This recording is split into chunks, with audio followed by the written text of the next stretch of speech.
अस्सलाम वालेकुम नाज़रीन, मेरा नाम मौसम नज़ीर और आप देख रहे हैं हमारा यूट्यूब चैनल। पिछले 12 घंटे में जो आम डेवलपमेंट्स हुई हैं उस हवाले से तफसील से बात करते हैं और आने वाले चंद घंटों के अंदर जो आम डेवलपमेंट्स होने जा रही हैं उस हवाले से भी तफसील से बात करते हैं। बुशरा बीबी आज बड़े अरसे बाद जो है वो मंजर आम पर आई हैं और उन्होंने कुछ गुफ्तगू की, उस हवाले से तफसील से बात करते हैं। और उसके साथ साथ जनाब अलीमा ख़ान साहिबा उन्होंने भी आज कुछ गुफ्तगू की है, तो उस हवाले से भी बात करते हैं और भी दीगर दिलचस्प खबरें। तो आपने जो है वो ये व्लॉग एंड तक देखना है। सबसे पहले जनाब आगाज़ करते हैं स्टॉक मार्केट से।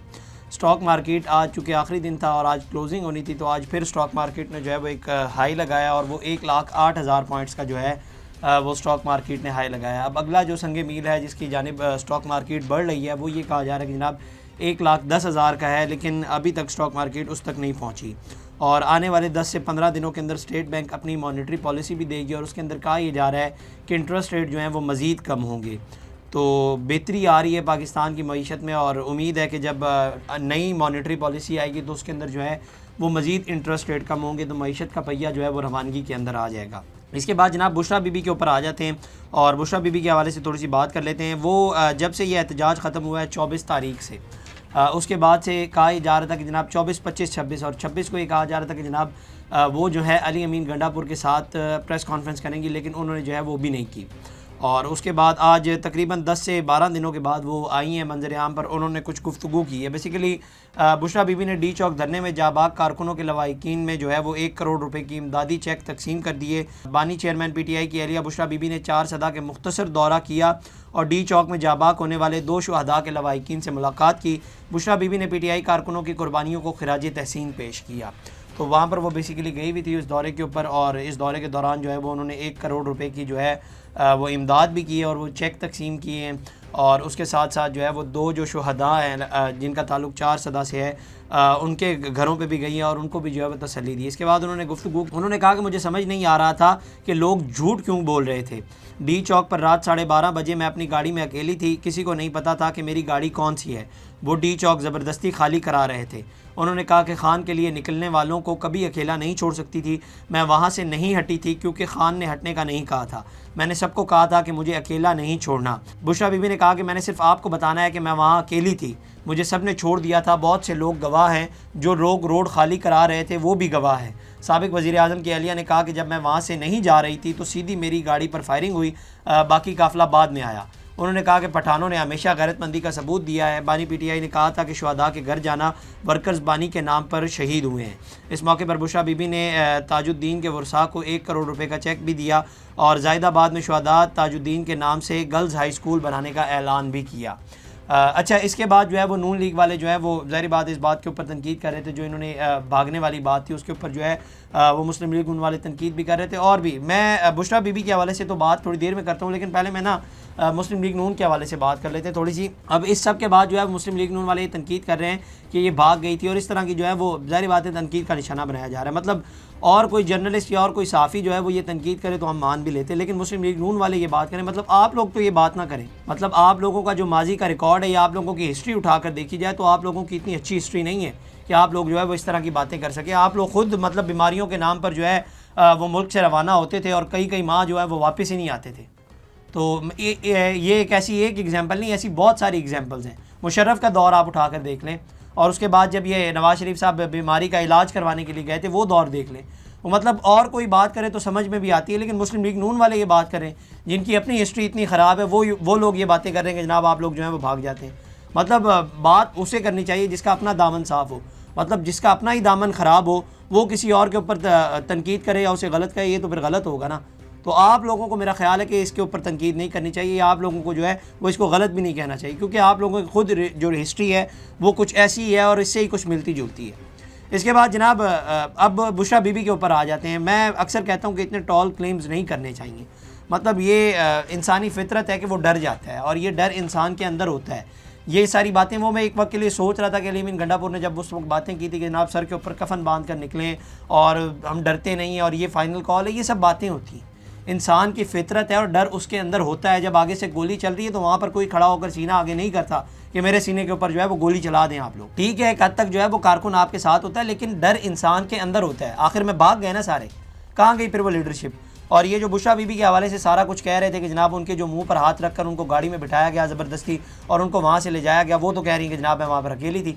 और सारी लीडरशिप भाग गई थी, कारकुनान को वहाँ से भगाया जा रहा था। क्यों भाग रहे थे? सारे खड़े होते ना। फिर ये जो बातें आप लोग करते हैं, मैं अक्सर कहता हूँ कि ये सिर्फ बातें होती हैं, इंसानी साइकी ऐसी नहीं है। ये मैं सिर्फ पीटीआई की बात नहीं कर रहा, आप किसी और पार्टी को भी ले लें, उन्हें वहाँ पर लेकर चले जाएं, जब वहाँ पर गोलियाँ चल रही होंगी तो वो भी यही करेंगे, वो भी वहाँ से भागेंगे। कोई भी इतना बेवकूफ़ नहीं है कि वहाँ पर खड़ा होकर सीने आगे कर दे और कहे कि जनाब गोलियाँ चलाएं हमारे ऊपर। तो इस तरह के जो टॉल क्लेम्स हैं फिर उस वक्त करने भी नहीं चाहिए आपको। ये ठीक है, एक हद तक जो है वो कारकुन को बताना चाहिए, लेकिन ये नहीं कहना चाहिए कि सर के ऊपर कफन बांध कर और ये फाइनल कॉल देकर निकल रहे। फिर फाइनल कॉल थी, आप लोग भागे क्यों थे? मुझे हैरत हो रही है, फिर आप लोग भागे क्यों थे? और दूसरा, ये जो 1 करोड़ रुपए का चेक अब आप लोगों ने ज़ाहिर बात है उनको दिया, ठीक है, अच्छी बात है दिया, लेकिन अब इस 1 करोड़ से जो वो 12 लोग या जितने भी लोग आप लोग क्लेम कर रहे हैं जो जहाबाक हुए हैं, उनकी जानें क्या वापस आ सकती हैं? क्या ज़ाहिर बात है अब ये उनके घरों में आपने तकसीम कर दी है, लेकिन क्या जो वो वर्कर्स जो जहाबाक हुए हैं उन्हें पता होता कि यहाँ पर ये सब कुछ होना है जाकर, तो वो लोग क्या आते इस सब के लिए? उन्हें पता होता कि उनकी ज़िंदगी ख़त्म हो जानी है वहाँ पर जाकर, तो क्या वो सब लोग उस एहतजाज में शामिल होते? तो इसीलिए मैं कहता हूँ कि ये इंसानी साइकी है, ये इंसानी साइकी है। जब उन्हें पता होता तो वो बिल्कुल नहीं जाते वहाँ पर। तो इस तरह के टॉल क्लेम्स करना और इस तरह की बातें करना कि जनाब ये फाइनल कॉल है और इस बार हम पीछे नहीं हटेंगे, फिर क्यों भाग गए सारे? अली अमीन गंडापुर खुद क्यों भाग गए? बुशरा बीबी क्यों चली गई? फिर स्ट्रेट फायरिंग हुई तो वो चली गई ना। मैं अक्सर कहता हूँ कि फिर बातें भी इतनी बड़ी ना। अच्छा, इन्होंने कहा कि जनाब स्ट्रेट फायरिंग हो रही थी, तो स्ट्रेट फायरिंग हो रही थी तो फिर आप लोगों ने तो कहा था कि सर पे कफन बांध के निकले हम लोग, फिर खड़े होना था। फिर क्यों अली अमीन गंडापुर साहब भागे और आप लोग सारे और वर्कर्स को वहाँ से भगा दिया गया? तो बातें करने से पहले ना आप लोग सोच लिया करें कि किस हद तक हम लोगों ने बातें करनी है। इसके बाद जनाब अब आगे चलते हैं, बुशरा बीबी के ऊपर तो बात हो गई। इसके बाद जनाब अलीमा खान साहिबा ने जो है उन्होंने भी गुफ्तगू की है। उन्होंने कहा है कि जनाब पिछले 2-2.5 साल से पाकिस्तान रियासती दहशतगर्दी का शिकार है। 9 मई जिन्होंने कराया उन्होंने CCTV फुटेज चोरी की, उसमें 16 लोगों को स्नाइपर से शहीद किया, लोगों को डराया, घरों को तोड़ा, ख़वातीन के साथ वो किया जो पहले नहीं हुआ। कुफर का निज़ाम चल सकता है लेकिन नाइंसाफ़ी का निज़ाम नहीं चल सकता। अच्छा, ये जो लाइन है ये वो कोटेशन है जो इमरान खान साहब जो हैं वो कई दफ़ा इस्तेमाल करते हैं, तो आज जो है वो अलीमा खान साहिबा ने भी इस्तेमाल की है। उन्होंने कहा कि लोगों ने वोट दिया, उन्होंने चोरी किया, लोग भेड़ बकरियां बनने से इनकार करेंगे तो जुल्म का निज़ाम ख़त्म हो जाएगा। 26 नवंबर को स्नाइपर से लोगों को शहीद किया गया। पूरी जिना एवेन्यू पर जो ऑपरेशन हुआ उसमें 150 लोग मिसिंग हैं। पहले आपने जमहूरियत को ख़त्म किया, जमहूरियत, नेशनल असम्बली, अदलिया और मीडिया पर खड़ी है। इन तीनों चीज़ों को ज़मीन बोस कर दिया। इस निज़ाम में कोई सरमायाकारी नहीं आएगी और ना ही तहफ़्फ़ुज़ होगा। आगे के दिन बहुत बुरे हैं। बिजली घर इन्हीं लोगों के हैं जो मुल्क को कंट्रोल कर रहे हैं। उन्होंने कहा कि इमरान खान ने 2 मुतालबे कर रखे हैं। सुप्रीम कोर्ट के जजेस के नीचे JIT बनाई जाए। JIT 9 मई और 26 नवंबर सानियात की तहकीकात करे, तमाम लोगों को रिहा किया जाए। मुतालबा तस्लीम नहीं होता। इमरान खान ने सिविल नाफरमानी का आगाज़ करने का कहा है। सबसे पहले ओवरसीज़ पाकिस्तानी इस पे अपने पैसे जो है वो यहाँ पर ना भेजें। ओवरसीज़ पाकिस्तानी अरबों डॉलर देते हैं और इनको धमकी देते हैं, जब वो बाहर आवाज़ उठाते हैं तो उनके पाकिस्तान के घरों को तबाह कर दिया जाता है। वो पैसे ना भेजें, अब मुश्किलात होंगी तो हुकूमत नहीं चल सकेगी। अगर मुज़ाकरात इस्टेब्लिशमेंट करना चाहती है तो हमारी मुज़ाकराती टीम से जो है वो उनके साथ मुज़ाकरात करेगी।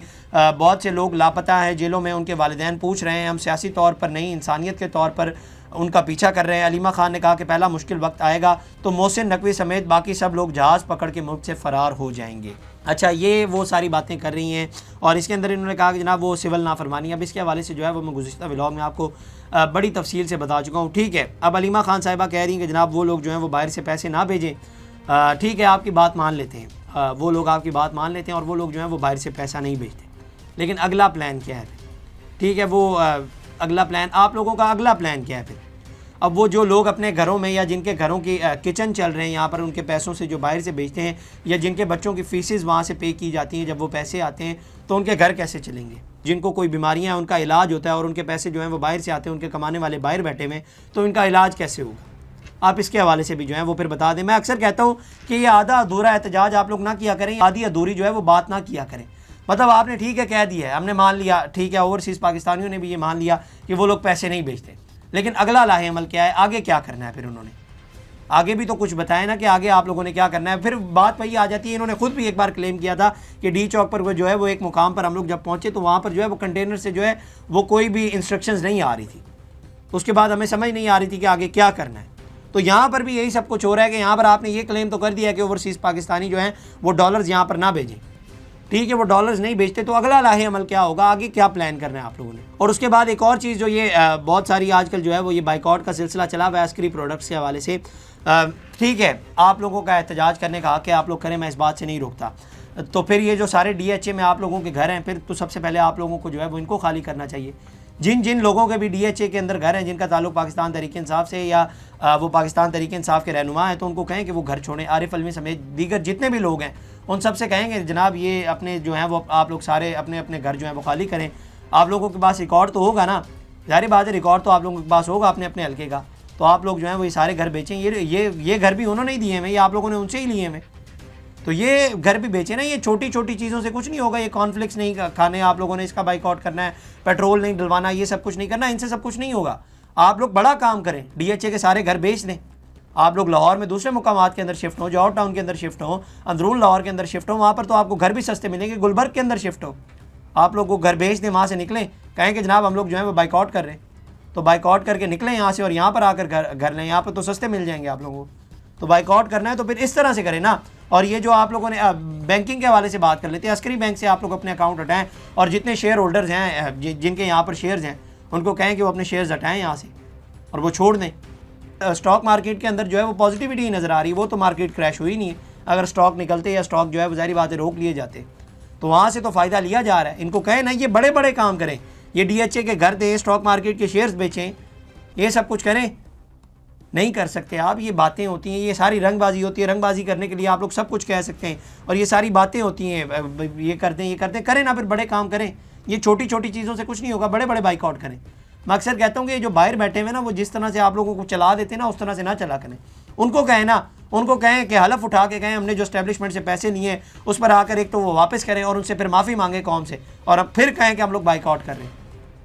दावे करें ना, ये जो बाहर लोग बैठे हुए हैं इनसे कहें कि आके ये सब कुछ करें और हलफ उठाकर कहें कि एस्टेब्लिशमेंट से इन्होंने जो जो पैसे लिए या आर्टिकल लिखने के जो भी पैसे लिए जिस मद में भी कौम से माफ़ी मांगें और फिर बाइकआउट करें। नहीं करेंगे, मुझे पता है बिल्कुल नहीं करेंगे। ये सारी रंगबाजी होती है। बातों की हद तक ठीक है, आप लोग बातें बहुत बड़ी बड़ी कर देते हैं और रंगबाजी बड़ी बड़ी कर देते हैं, लेकिन आप लोग ये जो है वो ये सब कुछ नहीं करेंगे।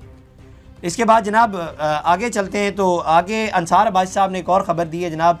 उन्होंने कहा कि जनाब बुशरा बीबी और हलीमा खान के मुबैना सख्त रवैये और पार्टी मामलात में बढ़ती हुई मुदाखलत से तहरीक इंसाफ के कई रहनुमा काफ़ी परेशान है। अच्छा, ये मैंने भी आपको बताया कि पार्टी के लोग कहते हैं कि जनाब हम किस किस को जवाब दें। एक तरफ जो है वो बुशरा बीबी को जवाब दें, एक तरफ हलीमा खान साहिबा को जवाब दें और तीसरी जानिब अब उधर भी जवाब दें। तो ये जो परेशानी है कई दिनों से चल रही है। उन्होंने कहा कि नाम ना जाहिर करने की शर्त पर पार्टी की बात ही नहीं। रहनुमाओं ने बताया कि इमरान खान की एहलिया और बहन का पार्टी रहनुमाओं के साथ नारवा सलूक बढ़ता जा रहा है। एक रहनुमा ने कहा कि PTI के बेशतर रहनुमाओं ने गैर मामूली कुर्बानियाँ दी हैं, दर्जनों FIRs में नामजद हैं, जेलों का सामना कर रहे हैं, इनके कारोबार ख़त्म हो गए हैं, लेकिन फिर भी हमारी तौहीन की जा रही है। उन्होंने कहा कि जिस वक्त सलमान अकरम राजा और साहबजादा हामिद रज़ा के इस्तीफ़ों की वजूहत सामने आई, वहीं और भी कई ऐसे मामलात हैं जिनका सामना पार्टी रहनुमाओं को है, लेकिन इनके मुतालिक अवाम लाइल्म है। एक ज़रिए ने कहा कि वज़ीर आला खैबर पख्तूनख्वा अली अमीन गंडापुर भी मुश्किल सूरत हाल में गिरे हुए हैं। ज़राए का कहना है कि किसी दिन पंजाब से ताल्लुक़ रखने वाले एक सेनेटर ये सब कुछ बता देगा किस तरह दीगर रहनुमाओं के सामने उसकी जो है वो तौसीक की गई थी। तो ये जो है वो मैं आपको पहले भी बता चुका हूँ कि पार्टी के अंदर ये ज़ाहिर बात है एक तरह का जो है वो कंसर्न पाया जा रहा है कि हम लोग जो है वो किस किस को जवाब दें। और ये जो मामला आया उसके बाद ये भी कहा जा रहा है कि पार्टी के अंदर और भी लोग हैं और आने वाले दिनों के अंदर शायद आप लोगों के सामने एक और सेनेटर भी आ जाए। अंसार अब्बासी साहब ये खबर दे रहे हैं। तो ये जनाब आज की खबरें थी। अगली वीडियो में आपसे दोबारा मुलाकात करेंगे। अल्लाह निगहबान। इस तरह की और वीडियोस देखने के लिए सब्सक्राइब कीजिए हमारा चैनल और देखते रहिए PSPKG न्यूज़।